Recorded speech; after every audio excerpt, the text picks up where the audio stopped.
شاب من 100 عاصم. دي قرية تبع مركز بنها في محافظة القليوبية. 9 أفراد دخلوا عليه البيت، خطفوه، حطوه في شنطة العربية وخدوه على بيتهم. ولما وصلوا بيتهم جردوه من ملابسه تماما. بعدين عملوا معاه حاجات لسه الطب الشرعي هيثبتها لما التقرير الرسمي يطلع. وبعدين لبسوه فستان أو بمعنى أدق قميص نوم نسائي. وبعدين جروه على الشارع، وقفوه على كرسي وخلوا الناس تقعد تصور فيه ويلف فوق الكرسي كأنه مانيكان. وبعدين كل واحد من التسعة ضربوا في مكان مختلف. وبعدين خدوه عملوا له زفة في الشوارع. طبعا دي حاجة احنا عمرنا ما سمعنا عنها ولا شفناها غير في مسلسلات وافلام محمد رمضان تحت رعاية المخرج الكبير محمد سامي. طبعا هم بعد ما نشروا الجرائم دي في الشوارع المصرية وطلع من وراهم اجيال كتير، هم دلوقتي بيتنعموا بالفلوس اللي كسبوها من ورا القرف اللي هم سابوه لنا في الشوارع. نرجع للجريمة تاني. جرأ الناس دي ان هي تعمل الموضوع ده او يعملوا المشهد اللي احنا ما نشوفوش غير في افلام محمد رمضان، ان عمهم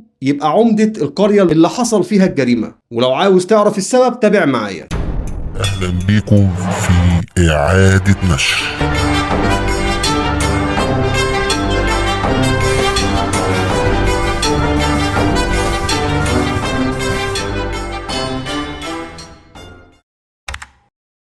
اهلا بيكم في اعادة نشر. ده بوست كان منتشر او بمعنى ادق ده كان فيديو منتشر على السوشيال ميديا امبارح، ويعتبر كان هو ترند اليوم. الشاب ده اتنكل بيه التنكيل ده كله علشان كان بيحب بنت، والبنت دي هو راح اتقدم لها فاهلها رفضوه علشان حالته المادية غير متناسقة مع حالتهم المادية. فلما اترفض اول مرة راح اتقدم مرة تانية فبرضه رفض. بقى على علاقة بالبنت بطريقة غير شرعية. في بعض الناس قالت كده، وفي بعض الناس قالت ان هو متجوزها بدون علم اهلها، وفي بعض الناس قالوا ان هي علاقة سطحية بس من ورا اهلها. في كل الاحوال ملهمش اي حق ان يعملوا اللي هم عملوا اللي عملوه ده كأن البلد ما فيهاش قانون، كأن البلد ما فيهاش شرطة، كأن البلد ما فيهاش قضاء وهيجيبوا حق الشخص ده تالت ومتلت. احنا بنطالب كمطلب جماهيري بان الشرطة تاخد التسع افراد اللي اتقبض عليهم امبارح وتلبسهم فساتين او بمعنى ادق قمصان نوم برضه يتزفوا في الشارع لحد ما يتحبسوا ويخشوا الحجز بنفس اللبس، يخرجوا من الحجز يروحوا يتعرضوا على النيابة بنفس اللبس ويرجعوا للحجز تاني بنفس اللبس اللي هو قميص النوم، ردا لكرامة الشاب. والحاجة التانية ان لو هم كانوا عارفين ان الشاب ده وراه عيلة كبيرة كانوش هيقدروا حتى يفكروا مجرد تفكير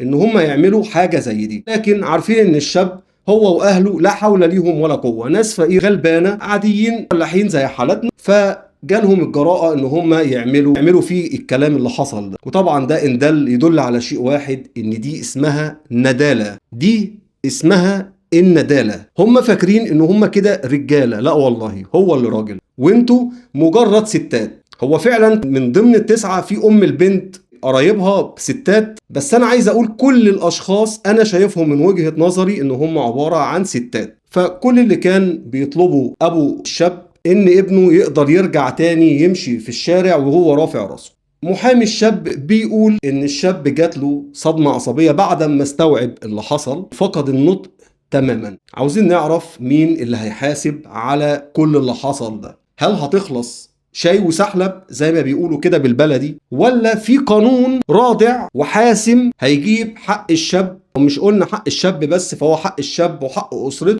وحق الشعب المصري بالكامل، حق كل واحد اتعاطف معاه وزعل علشانه. فاحنا مستنيين رأي القضاء في القضية دي، ولازم تكون معلنة. وعمهم اللي هو شغال عمدة القرية اللي حصلت فيها الجريمة بنطالب بإقالته ووقفه وحبسه. لو ما تحققش العدل والأمان، الناس دي ما خدتش جزاء رادع يقنع ويرضي كل الناس اللي تعاطفت مع القضية دي، انا اعتقد ان احنا بعد كده هنشوف نوع من الجرائم ده كتير قوي في الشارع. كل واحد عنده حد يكون شغال عمدة او شغال في منصب ما يروح بقى ينكل بحد او ياخد حد ويلبسه ويمشيه في الشارع ويزفه، وهنشوف المنظر ده كتير. وقبل الكلام ده كله، قبل حساب الاشخاص دول، المفروض اللي زي محمد رمضان ومحمد سامي واللي على شاكلتهم لازم يتحاسبوا على كل شخص وكل فرد في الجيل اللي طلع ده، اللي كان وليد مسلسلاتهم وافلامهم، لازم يحاسبوا عليه.